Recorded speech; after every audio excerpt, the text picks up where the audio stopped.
Welcome, fans, to another edition of the Cheap Heat Productions Wrestling Podcast. My name is Jack Kilby, Executive Vice President of Great North Wrestling, and tonight we're pleased to welcome a man who has quite a history in the professional wrestling business. He's perhaps best known for his tenure as the head referee for WWE NXT, and I'm, of course, talking about Drake Wuertz. Drake, how are you tonight, sir? Man, I'm doing awesome, Jack. Professionally excited to be here on the show. Appreciate you guys inviting me on and working with my crazy schedule of wrestling and gymming and having a ton of kids and baseball practice and all that. So thanks so much, man. I really appreciate it. And I'm excited to dive in, man. Talk about my first love, pro wrestling.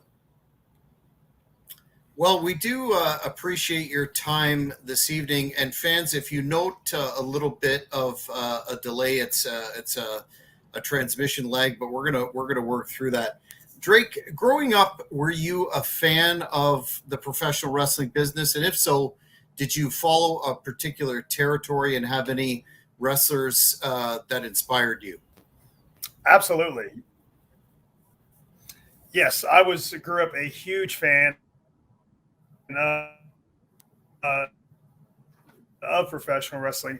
I was born in 1984. January 23rd, 1984. That's when Hulkamania began, when he beat Iron Sheik in Madison Square Garden. I mean, we all just have that ingrained in our memory bank. So I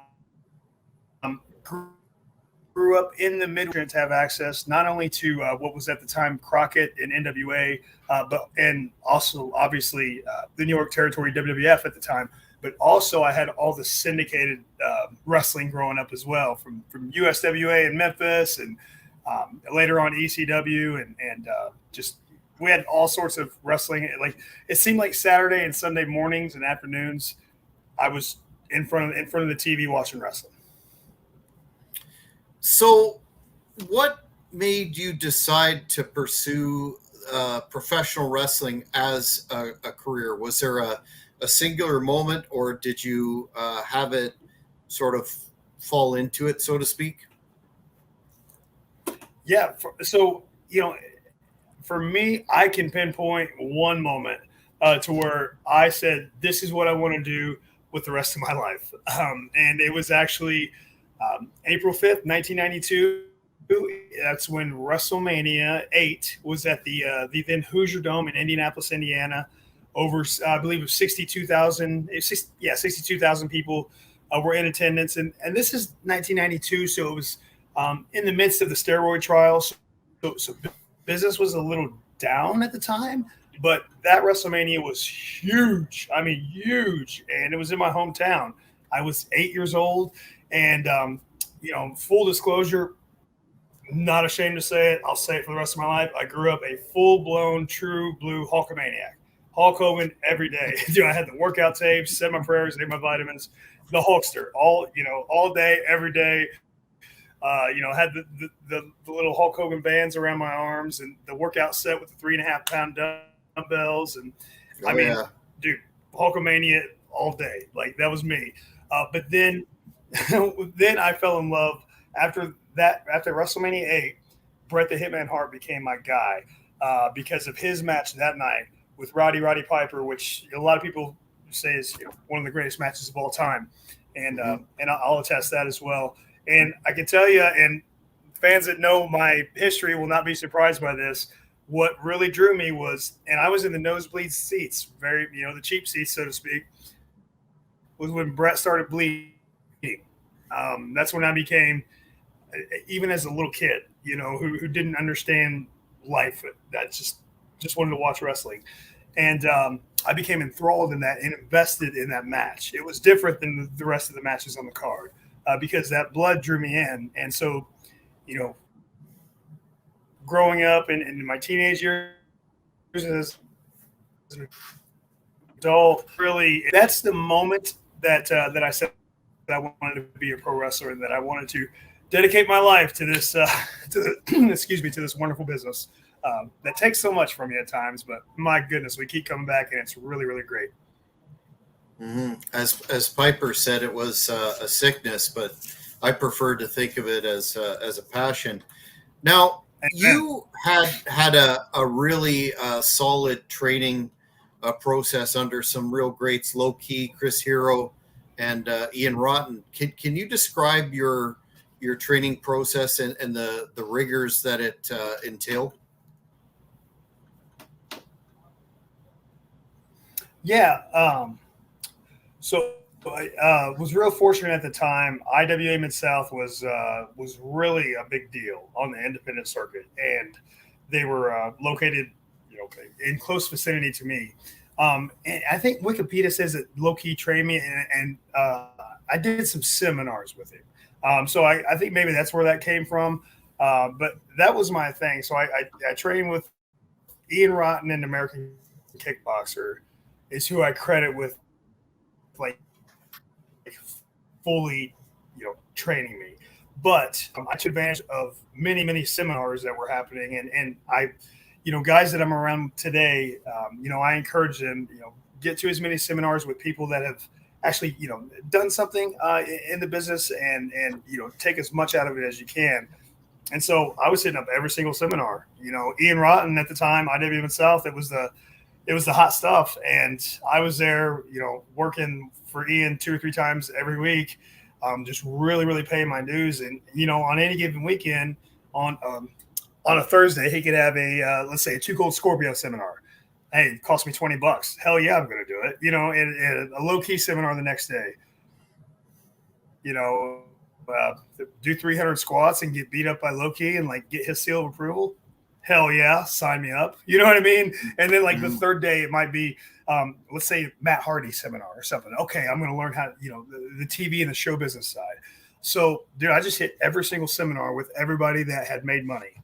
That was my, if somebody had made money in the business, I figured, okay, they're worth investing in time in. You know what I mean?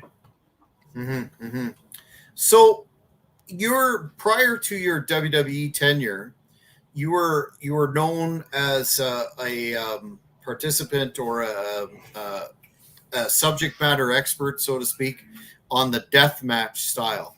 Can you tell me what attracted you to that style and what it takes physically and psychologically to be a competitor in those matches?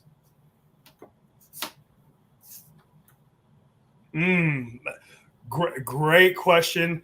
Definitely a loaded question because, in order to give that justice, there's a lot that goes into being a deathmatch professional fighter.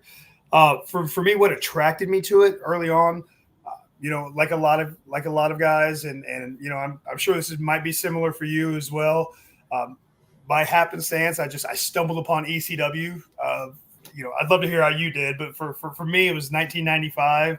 Flipping through the channels at my dad's house, and it was maybe 11 p.m. or midnight on a Friday night, a terrible time slot to be on TV. But I remember just changing the channel. I saw Sandman and Mikey Whipwreck, and they had ladders and chairs and beer bottles in the ring, and I was like, wait a minute, the referee's not doing anything. I was like, it's in a smaller arena, and it's not as bright as the WWF is. I was like, oh my gosh, and this crazy guy with this headdress is throwing himself through tables. I was like, this is my shit.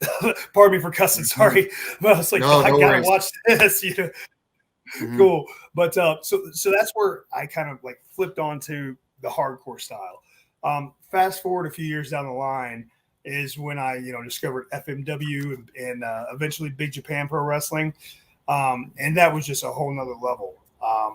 And then circling it back to IWA Mid-South, they did the King of the Death matches every year. And, that was my first taste of being in a very intimate atmosphere where there's 400 people in this hot, sweaty, warehouse in the middle of between Kentucky and Indiana, middle of nowhere. And just light tube dust flying all over the place. and barbed wire and all. And, you know, the early 2000s, there was just, I think that was when they really stepped it up. And that's when I was like, whoa, I can do this. And I want to do this because, you know, I sensed a rush and an excitement when I watched it. And then whenever I, you know, got the opportunity to actually do a death match, which my first proper one wasn't until 2006, King of the Death Matches. You know, that's when I was like, whoa, okay, this is incredible. Because, you know, I had a choice at that point in my career. And, you know, I tell guys this nowadays, you know, use death matches to your advantage. Don't make it your make and break, do or die. But I was, you know, an amateur, and I was capable enough to get by as a traditional wrestler. You know, I wrestled in high school and everything like that. But I knew if I took those skills that, you know, kind of that natural ability that I had, and then just focus psychologically on how I could use that in the deathmatch realm. And, you know, I made sure I worked with, you know, the legends like Corporal Robinson and Pondo, but also the new, you know, guys that were tearing it up at the time, J.C. Bailey and guys like that. And so I knew if I could just take that and mix it in with the deathmatch style and kind of take my selling and reactions and emotions and just turn it up a few notches. And I've realized, like, hey, I'm kind of okay with pain. I mean, I don't like it or get off on it or anything like that, but I'm okay with it. You know what I mean? I can take more punishment than the average civilian can. And so those things all together, and with this inner desire to just do absolutely whatever it takes to be in a wrestling ring, that was my focus. I just want to be in a wrestling ring. Dude, I became obsessive with being the absolute most successful that I could be in that deathmatch scene. And I knew that it could take me, you know, I could either stay in Indiana and wrestle a couple times a month, or I could, you know, do these death matches for Ian Rotten. And the DVD market was huge at the time. And then within 2 weeks, people in Philadelphia and California and Germany are going to see my matches. And then I got the opportunity to go to Combat Zone and then international. So I knew, like, I'm going to use death matches, and I'm going to just, you know, work with great talent, knock it out of the park as much as I can. And that mental grit is what it really takes to last in it. You know what I mean? So, and we could talk more about that down the line, but yeah. One of the individuals who, legends, you can't dispute the fact that Jim Cornette is a legend in the professional wrestling business, and has a breadth of knowledge that is, you know, basically hard to compare to anyone else. But all that notwithstanding, Cornette has gone off on his podcast numerous times in terms of being critical of deathmatch style and blaming the original ECW. In fact, he was highly critical of yourself on his podcast on a number of occasions. Just wondering if you heard that and what your response to that criticism would be.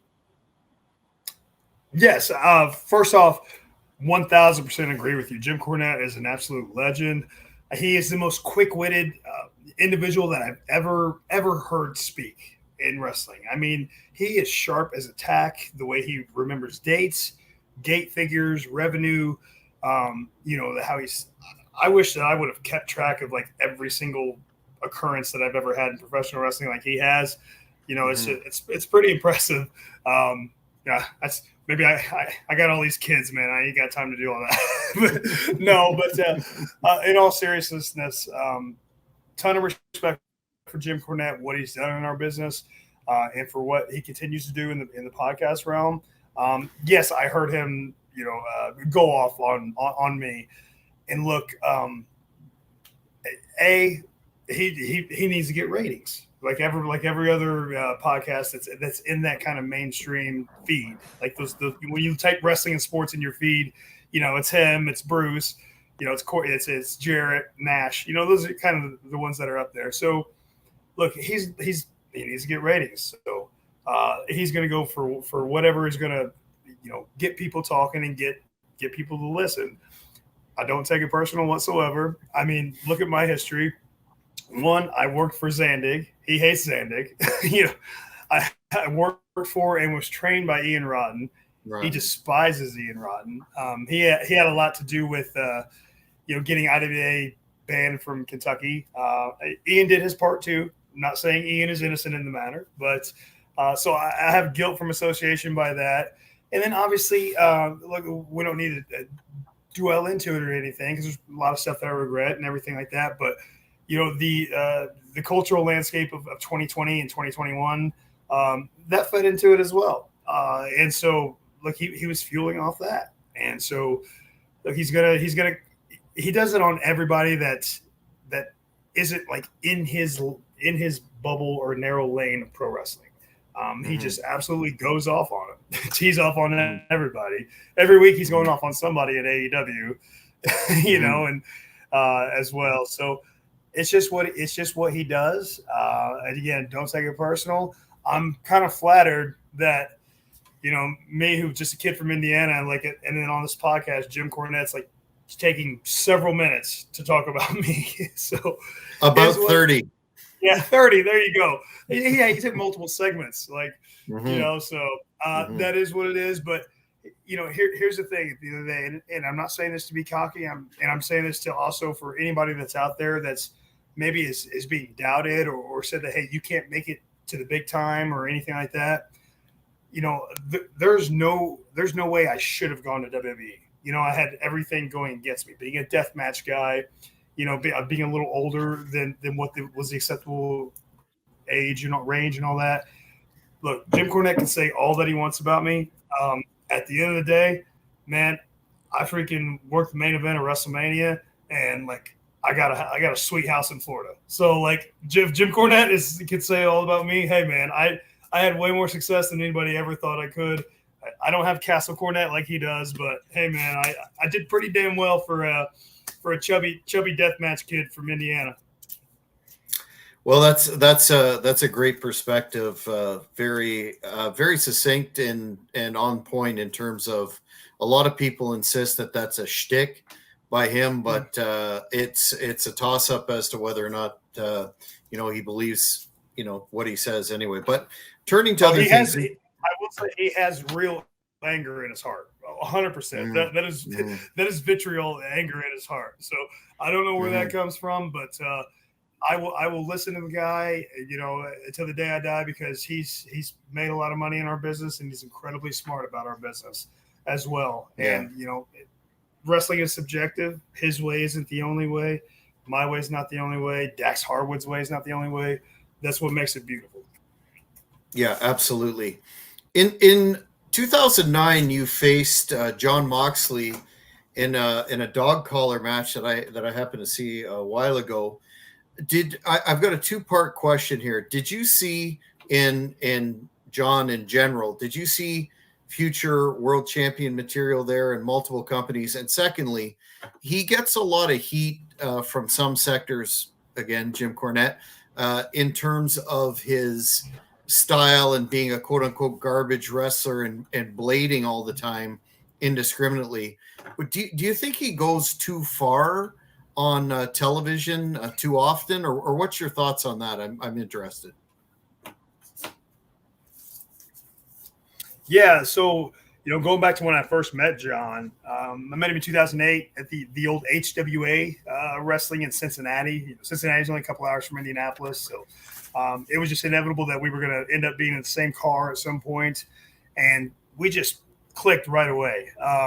My clique whatsoever, or my group, those of us from Indianapolis, Scotty Wuertz and those guys, and Dustin Lee and those guys, we were, kind of the against the grain, deathmatch kids. John, meanwhile, he was kind of everything that, when you think pro wrestler in 2008, John Moxley fit that bill. He was now he's a little more. He's jacked as hell, but he's a little more lean. He was brother Jack at the time, long hair, trunks, boots, just looked like a professional wrestler. You know what I mean? And so we were kind of surprised that he got along so well with us, because we were totally not that. People looked down on us.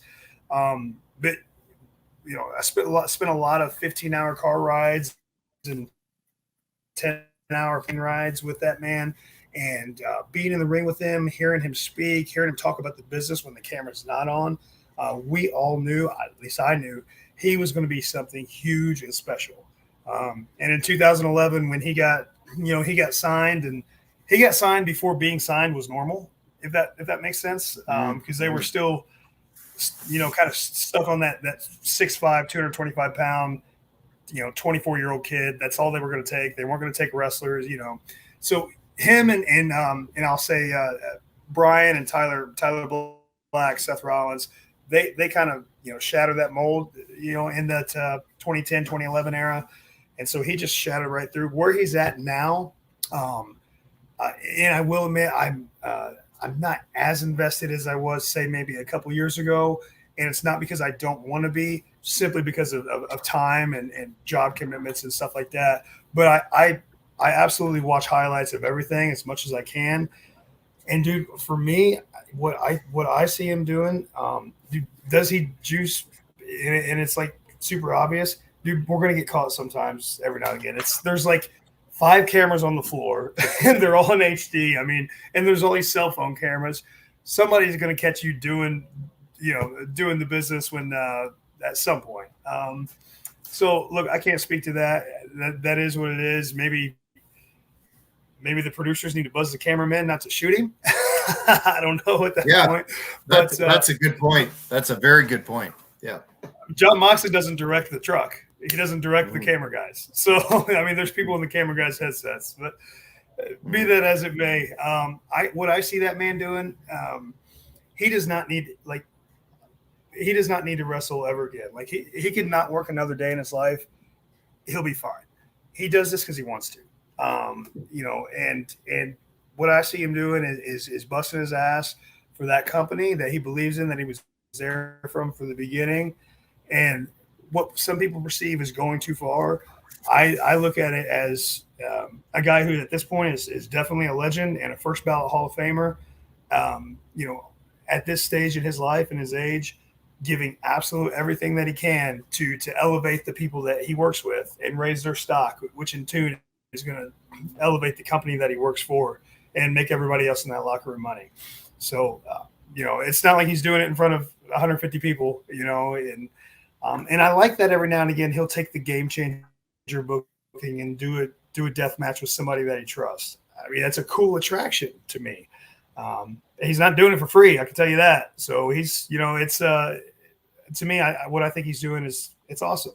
And you know what? Even if it wasn't, that's my freaking boy. I'll defend him till the death. So, just to be honest, I mean, he was in my wedding.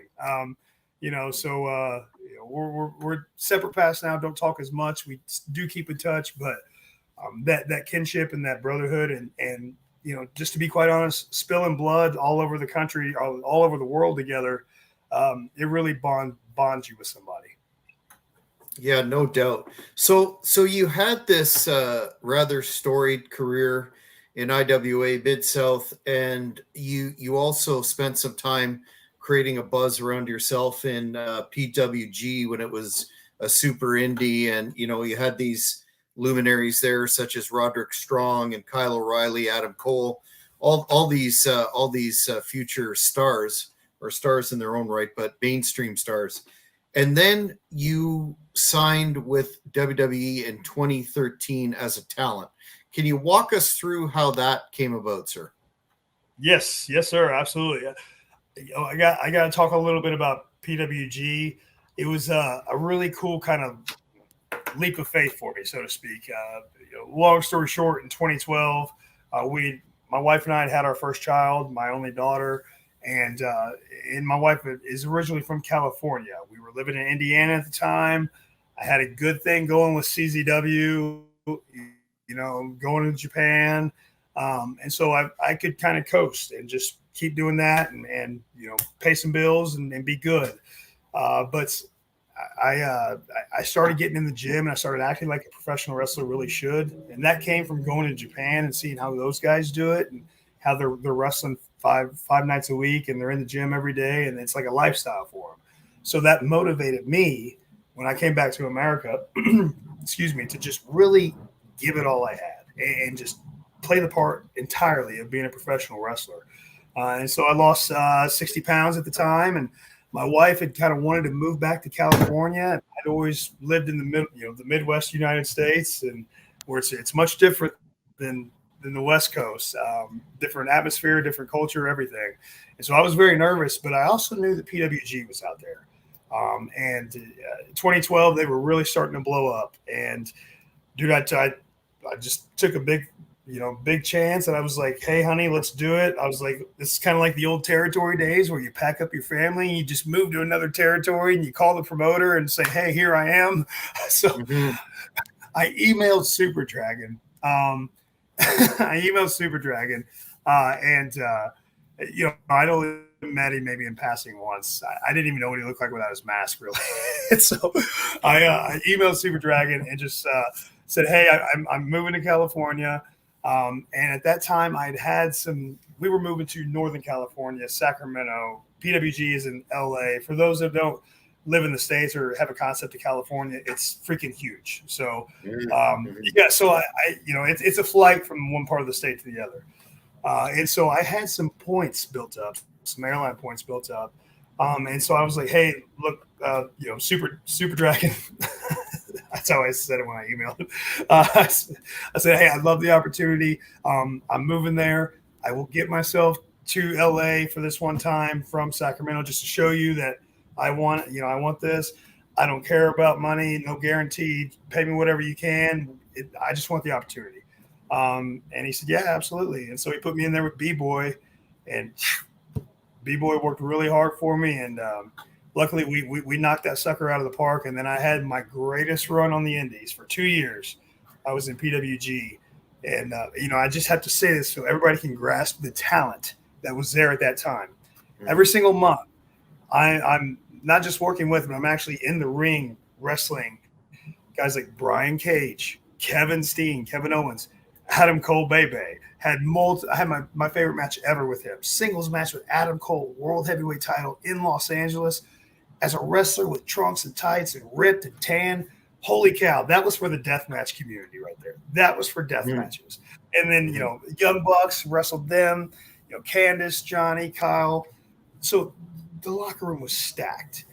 And so that was an awesome time. And William Regal came to PWG at the Battle of Los Angeles 2013.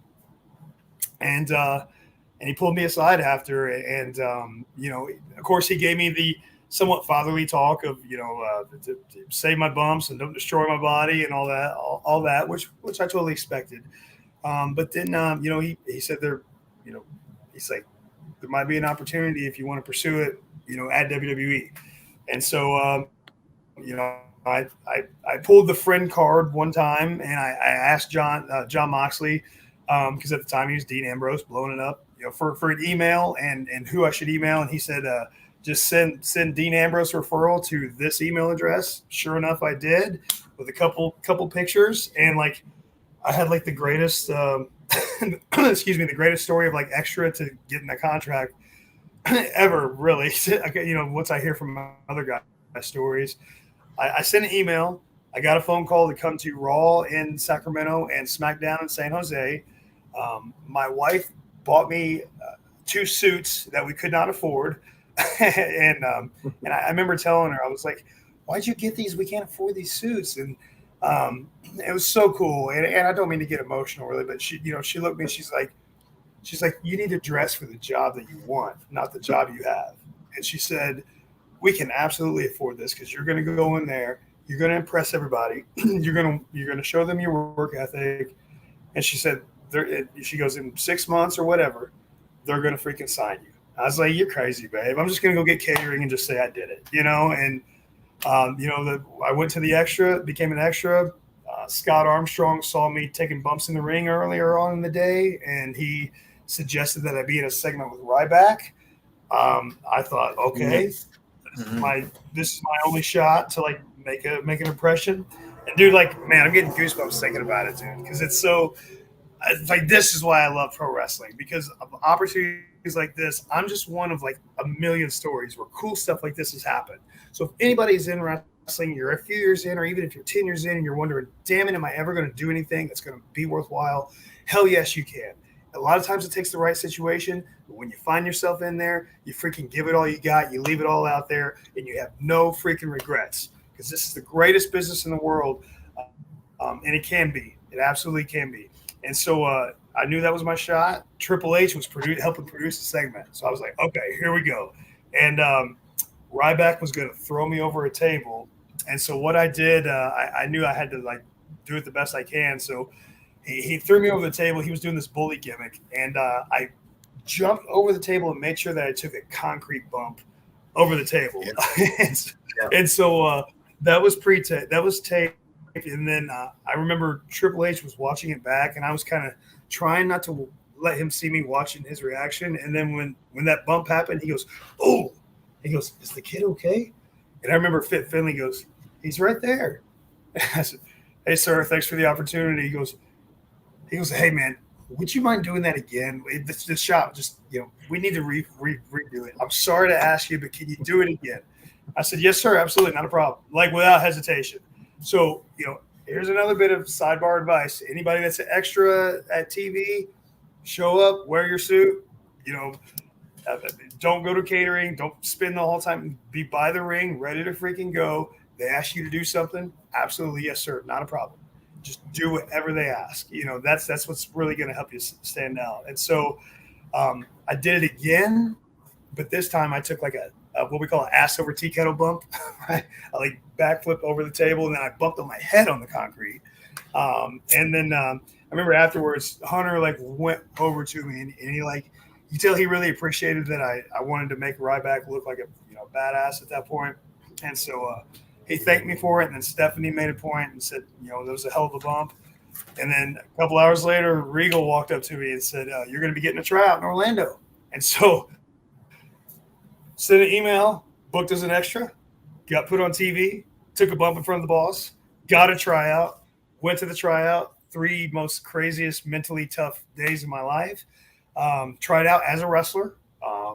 And it was Regal again who pulled me off to the side afterwards. And he said, "Look, in a nutshell, paraphrasing what he said, but he said, we could bring you here and you could have a good, 2 or 3 year run as a wrestler." He goes, "But we kind of need a referee at this point, and we need somebody that can be a player coach role of some sorts in the ring and help out the young talent." And he's like, "Look, you're at the time I was, 31 was like old for WWE." He's like, "Look, you're in your 30s. He goes, "You've been to Japan. You're all cut up." Like, he scowled upon me. He goes, "You're all cut up." Like he's like, "So," he goes, "I think this is the best situation for you." He goes, because I guess they've offered that to a few guys and they turned it down because they were dead set on being wrestlers. I had already done everything I wanted to do as a wrestler. I've been in Japan, made all that. So I was like, hell yeah. He goes, "You're okay with not wrestling and not being in the spotlight?" I was like, "I would love to not be in the spotlight. Please put me in I would love that." "Yes, sir." It's like, hey, I can make a bunch for a little amount of time, or I can make really good for a long time. And dude, it worked out great, man. I learned so much and had 8 years, almost 8 years of an incredible freaking run. Learned from the best, and it set me up for the rest of my life as far as knowledge and being able to interact with people and life skills. And it was amazing. When you first came into the company, did you have any encounters with the chairman, Mr. McMahon, or do you have any particular interactions with Mr. McMahon over the duration of your tenure that stand out in your mind? Yes, I do. A couple of them. First one is really cool. It was, I'm sure you remember because you're a hardcore, a fan like me. You love this. Do you remember it was 2015 when NXT did the first Brooklyn takeover? Okay. So on top was Finn Balor, Finn Balor, Kevin Owens ladder match. Finn Balor, Kevin, that was the main event. But before we went live, we taped an episode of NXT, which was pretty standard at the time. Before a takeover, you'd film the next week's TV, there in the live audience. And I was assigned to ref what was the main event of that TV. It was a 4-way ladies match. Listen to this talent: Dana Brooke, Emma, Becky Lynch, Charlotte Flair. But Wow. Emma hit Dana Brooke with a splash in the corner, and Charlotte was supposed to, peeling back the curtain here. Charlotte was supposed to go over. She was supposed to win, right? And Emma hit this her corner splash on Becky. Sorry, she hit it on Becky in the corner. She pulled her out for the cover, and I'd ref those girls 100 times. So, I kind of knew the reactions, knew when they were okay, knew when they weren't, right? And when she pulled her out and covered her, I looked at Becky Lynch's eyes. She wasn't there. She got knocked loopy. And this is our first time, NXT's first stadium show, right? We're in front of 15,000 people, Brooklyn, freaking New York. You know what I mean? And so as a referee, you have a job to do at that point. And nobody was there to break it up. It was not the planned finish, but I was taught as a referee, trained from the best in the business there, that you think, shoot, but work. And so, at the end of the day, you have to protect our business, protect yourself, protect the company. And so, I counted 1, 2, 3 because she did not kick out because she was knocked out.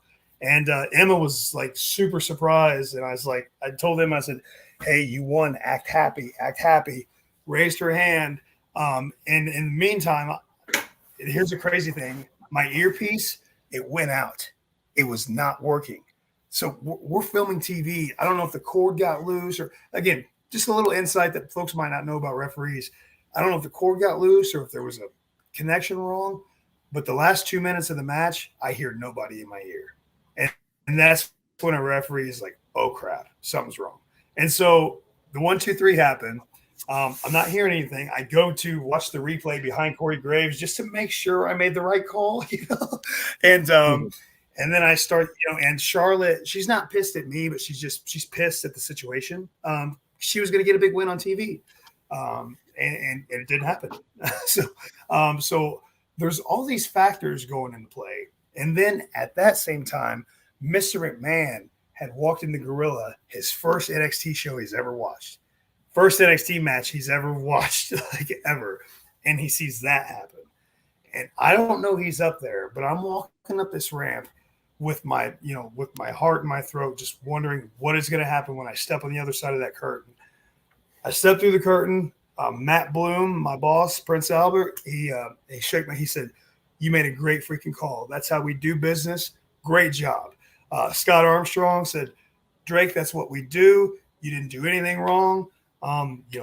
Way to protect the business and protect yourself." He goes, and he said, "I'm going to make sure you get a bonus for that." I was like, "Okay, thank you." And then I turn around and there's Vince McMahon. I'm like, "Oh God." And dude, he just walks up, not a hair out of place, looking like $1 million, just being he's freaking Vince McMahon. And he walked up to me and he extended his hand. He goes, "Hell of a call you made out there, kid." I looked at my hand and I shook, dude. It was like goosebumps came. Dude, I was so freaking excited. So that was my first interaction with him, and it was amazing. And after that, he put me on Tough Enough as well. So I got to do that. But then I had an interaction with him in 2019 that was not so great. And I'll also tell the story very quickly. It was a Monday Night Raw match. It was the Usos versus the Revival. I was an NXT rep, but I was doing filling in on the road for the main roster.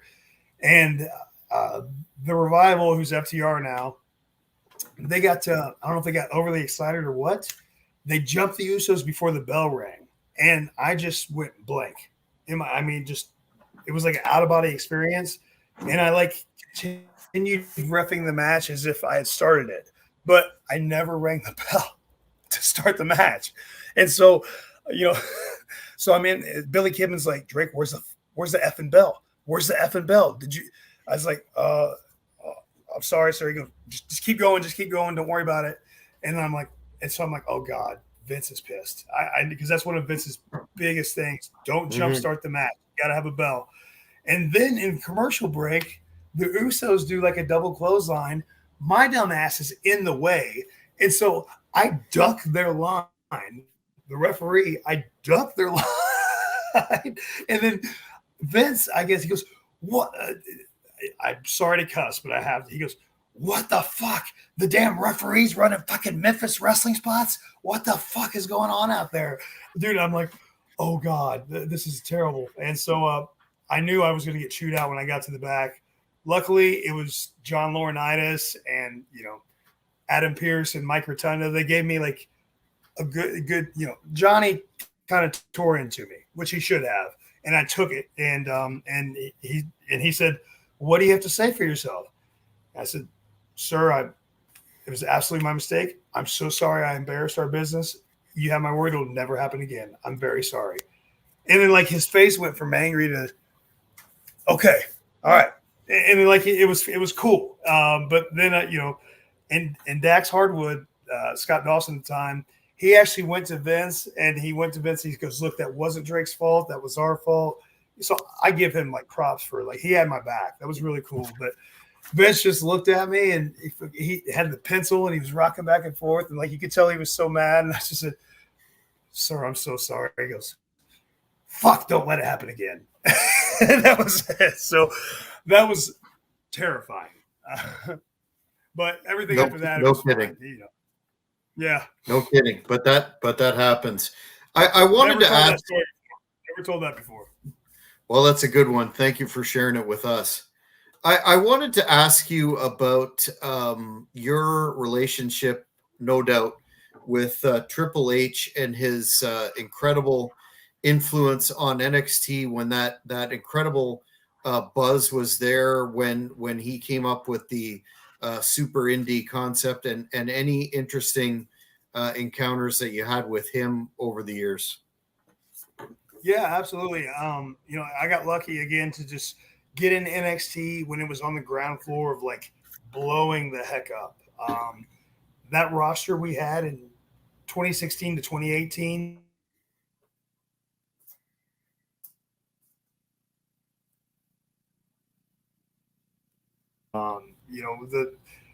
The show, whether we were doing shows in England in front of 13,000 people or in Crystal River, Florida, in front of 150 people.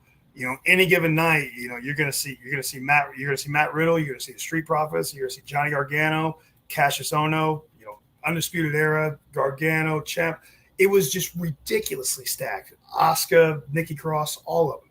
And so I'm working with the best every single night. And I know at the time we got something special. And the driving force behind it was Triple H. I remember his pre-show and post-show speeches. We would get fired up, and it's not like he was yelling or anything, but we would get fired up at his passion for how much he loved this, and selflessly did so much to give all of us kids at NXT an opportunity to succeed. He led by example. He was, whenever he was in Orlando, his bus was at the Performance Center gym first thing in the morning. He'd be there, and he wouldn't leave till midnight, or after sometimes. Just grinding and working and running a business. And for me, it was cool to see that he would, take time to FaceTime his daughters and everything like that. So that was a big deal for me to see. And man, he was just, you could tell he saw that the business was changing, and that to be able to be different than the main roster brand, he had to bring in those Kevin Owens and those Finn Balor's and Shinsuke's and guys like that. And man, I was just fortunate, dude. Every night of the week, I had the best seat in the house, middle of the ring, reffing these insanely cool 25, 30-minute live event matches. And one particular moment that really stood out to me, I want to say it was maybe 2019. You remember when Ring of Honor ran Madison Square Garden? Like, that was like a big deal. Yes. And I remember after our War Games that year, it was in Los Angeles. I think it was in LA. Anyway, it was around that same time frame.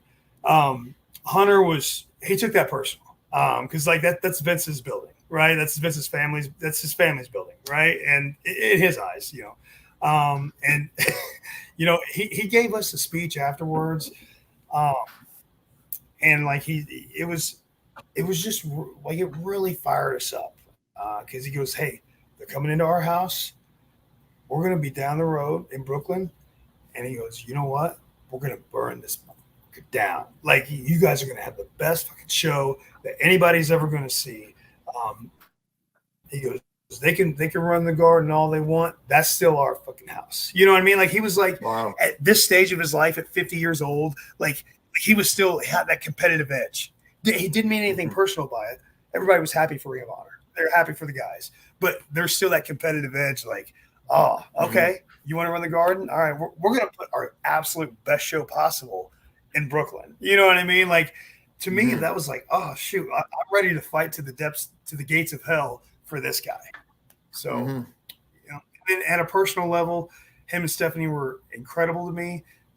When we had our third child, you know, Stephanie was just so gracious and, you know, just, you know, very, very loving and just sent gifts for the baby. And, you know, they gave me 3 weeks off, you know, paid so I could be at home with my family. Like that doesn't happen in a regular, you know, in wrestling. Like that was amazing.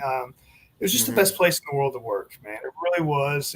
And it's because we were working for that guy, you know? So moving forward to the current era, just to get your thoughts in terms of Shawn Michaels and the role that he has now in NXT. And, you know, the product admittedly is not the same. It doesn't have that buzz that it did during the initial stages that we all look back on fondly. What was your experience like working with him? And did you see any differences with his approach to the management cadre as opposed to Hunter's?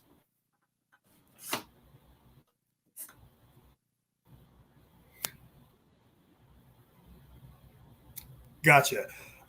So yeah, I had really great experiences working with Shawn. When he first came in, he had for a couple of years, he had a class, and 4 days a week, we would, this was a part of our job. Mind you, we got a salary for this. We would watch wrestling for 3 hours with Shawn Michaels in a room. They call it a skull session. We got to have a film study session with the greatest of all time. It was a part of our daily work duties, if you call that work. And it was awesome. And me as a referee, he gave me so much advice as a referee. You know, he would really hammer on to me to just hustle my ass off. And one thing he told me that I tell young referees now, if they want to be able to ref big, you know, epic matches, he said, you know, when we come to the back and you as the referee, you better be sweating bullets as well, because we're going to go out there, we're going to work our ass off. You better be with us on every single count. You better be with us on every pin. And when we come to the back, I'm going to give you a big hug, but you better be sweating your ass off because I need you to work for us out there. And that was like kind of a like, well, okay, this is serious. You know, that's what I took with me. And, you know, having those skull sessions with him every week, I learned a lot.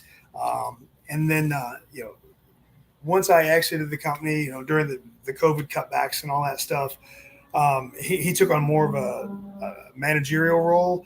And I think the big difference between him and say Hunter or even Bloom, you know, for lack of a better phrase, and because I just can't think of a better word, Hunter really took to the corporate structure, where he was still one of the boys, you know, so to speak, still a pro wrestler, but would very, very easily put on that three-piece suit and go be in a board meeting or go meet with shareholders or do conference calls or, you know, answer 2,700 emails or whatever it may be that an executive has to do.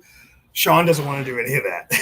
He doesn't want to put on a headset or nothing. He's like, he just wants to, you know, just teach and just lead and coach.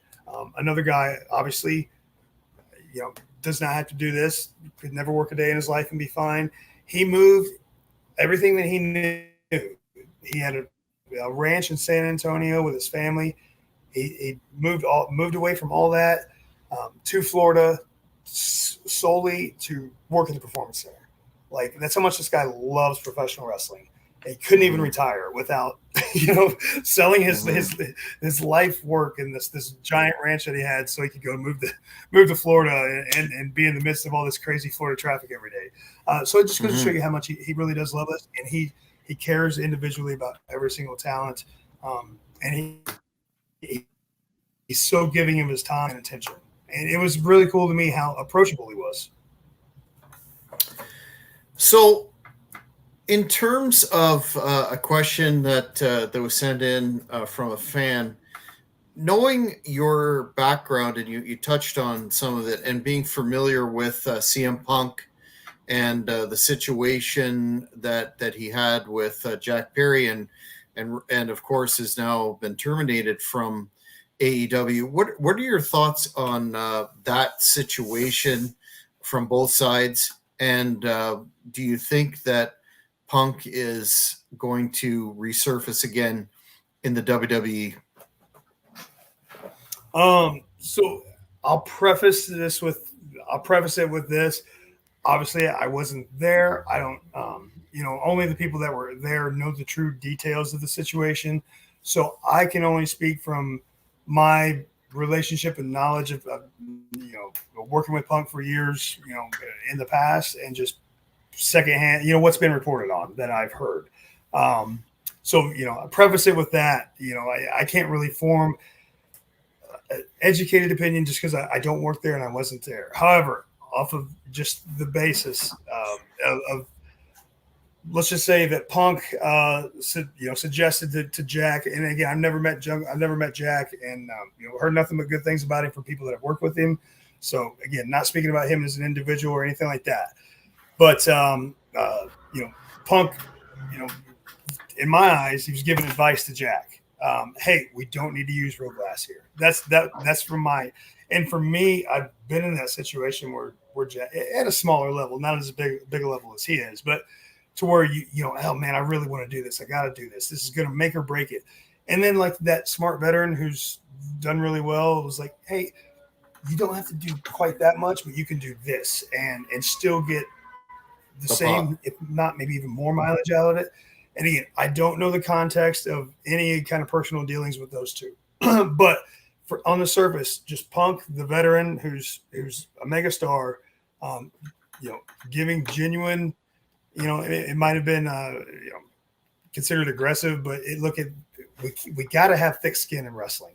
Feelings sometimes they just got to be left at the door as well, because it's a tough business. And so, whether the way he delivered it was taken wrong, whatever that may be, in my eyes, Punk was helping this guy who's the company's investing in, who's going to be a star that they want to be a star for 20 years, and not take the chance of getting seriously lacerated using real glass when you work for this giant company where they could easily use gimmick glass and it'll look even cooler.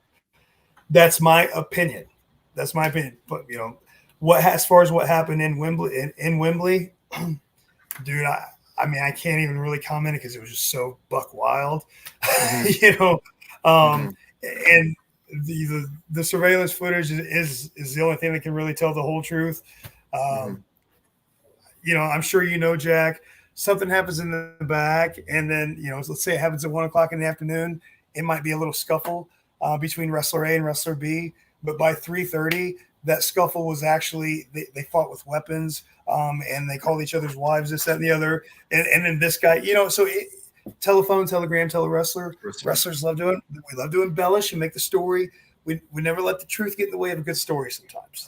So who knows, actually there. But look, that's a long way of saying I freaking love CM Punk. As people, we are entirely polar opposites.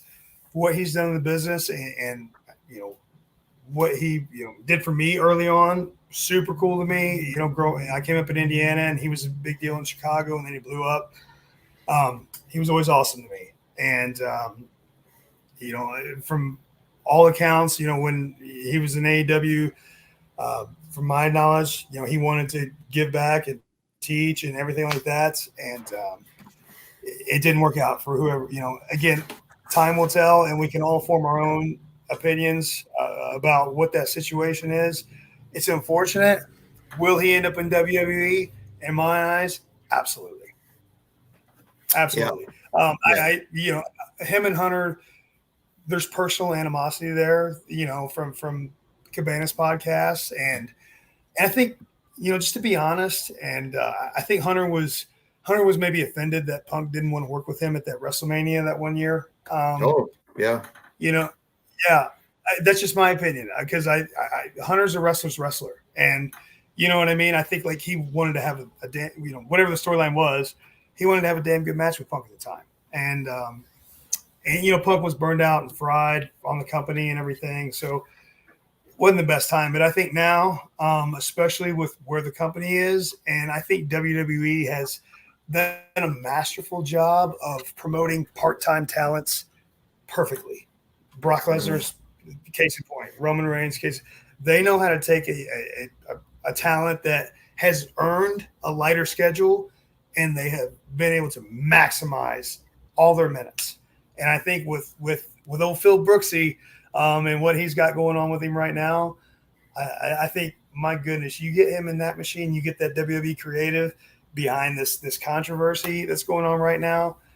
Oh man, you get him in a match with Seth Rollins or something like that. Holy cow, we're the ones that are gonna be blessed from that. So yes, it's unfortunate what happened at AEW.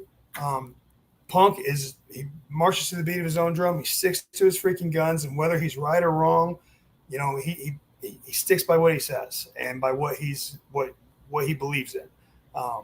At the end of the day, one of the toughest dudes I've ever met, and he loves this business like we all do. So I think he'll be there. There's too much money to be made for him not to be. He's still in good health to where he can have a part-time schedule and really knock it out of the park.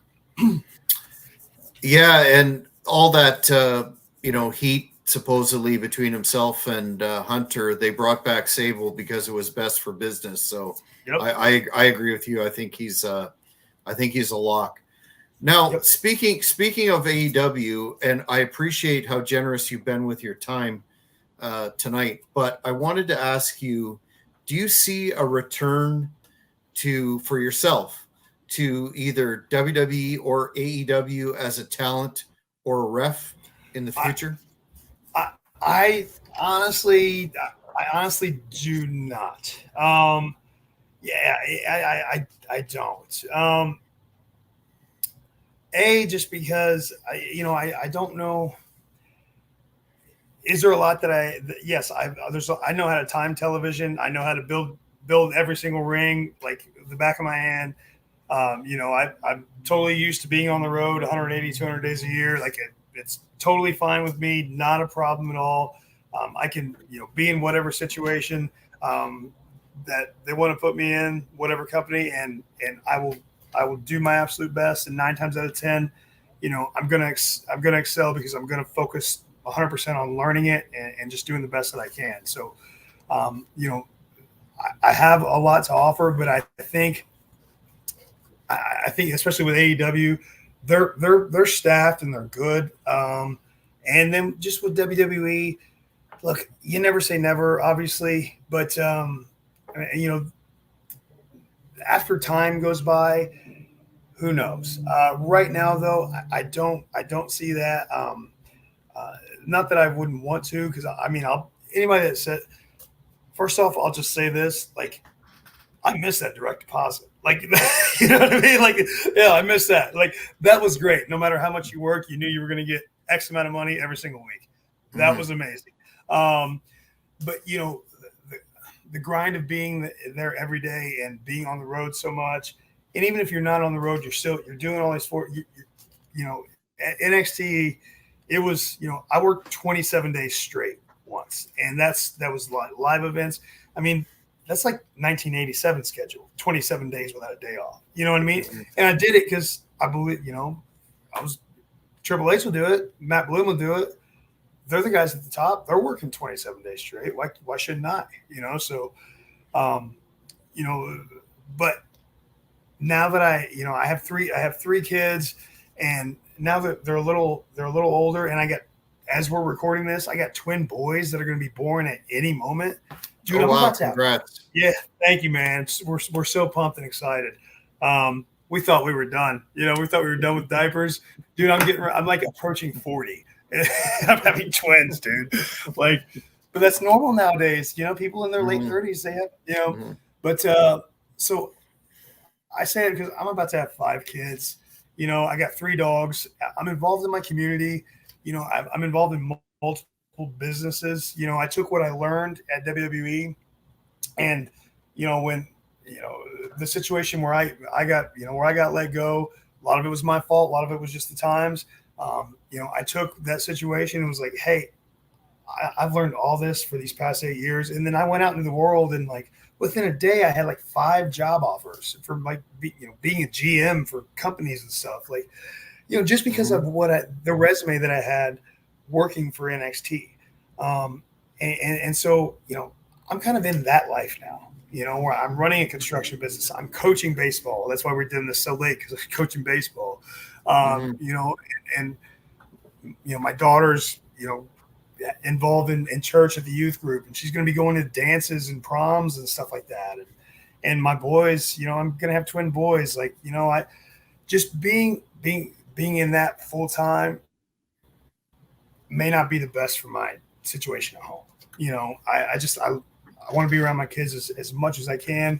And that's why for me right now, like, working with Circle 6 Wrestling and being able to give back at that level, for me right now at 39 years old, that's the best situation for me. Just to be on the indies, wrestle, once a month or so. I'm in, best shape of my life, so I'm good, I'm healthy, and I can take what I've learned and pass it on, especially with the deathmatch guys, because I can help the deathmatch guys realize, like, hey, it's about much more than doing cool spots and bleeding.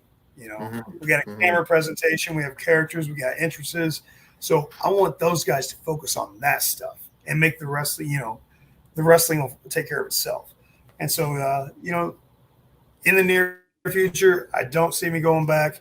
If they called, of course I would consider it. Of course. Well, Drake, I wanted to get in any appearances or anything that you have to plug that the fans need to know. Yes, absolutely. So you can see on my hat here, Circle 6 Wrestling. That is my home right now. Check out Circle 6 on Instagram, on Facebook. We just did the sickest of the 6, our first deathmatch tournament. Did that in Chicago over the course of All Out weekend. And it was really cool because it's a different kind of tournament than you've ever seen before. We're doing shows kind of in like a nightclub type atmosphere. Mikey G, who started the company, he's a driving force in the company. We're really thinking outside the box. And look, there's so much negativity and fighting and bitterness like within deathmatch promotions.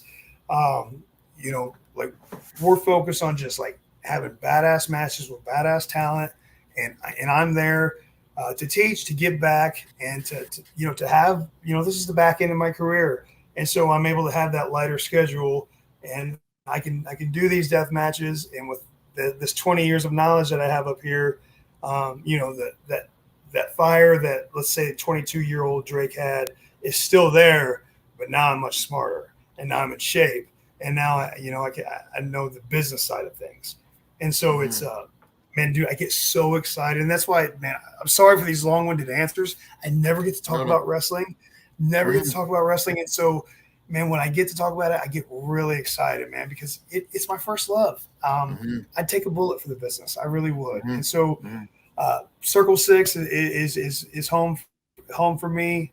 Go to YouTube, watch it for free while it's still up there for free. The sickest of the 6 deathmatch tournament. Some stars were made that night, and we got several events coming up. We're in markets like Los Angeles and Houston, Cleveland, Chicago, obviously. So we're hitting the big markets, and dude, it's really, really exciting. So that's where I'm at. If you go to, I still have my store on Pro Wrestling Tees. If you want to buy some T-shirts there, that does help out as well. But for me, guys, like, I've had my time in the spotlight. I'm still doing some cool stuff. But support the guys that are coming up, that are on the grind, that are just really, working every single weekend and sacrificing so much of their life because they love the business and they want to entertain you, and they want to do this as long as they can. So, support good independent wrestling and watch as much wrestling on TV as you can, because there's never been a time where we're at now where there's so much awesome wrestling on TV, and the business is booming. And dude, I really think these are the good old days. These are the good old days that we're going to talk about sometime.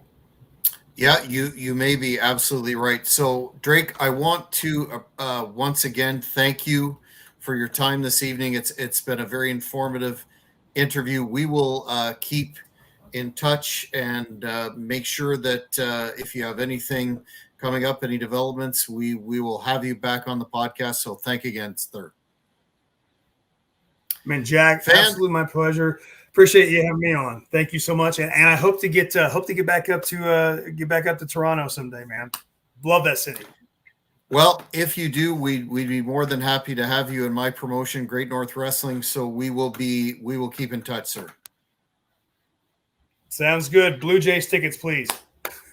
Take care, Jack. No Thanks problem. so much. Thank you, fans. That's it for another edition of the Cheap Heat Wrestling Podcast. We will see you next time.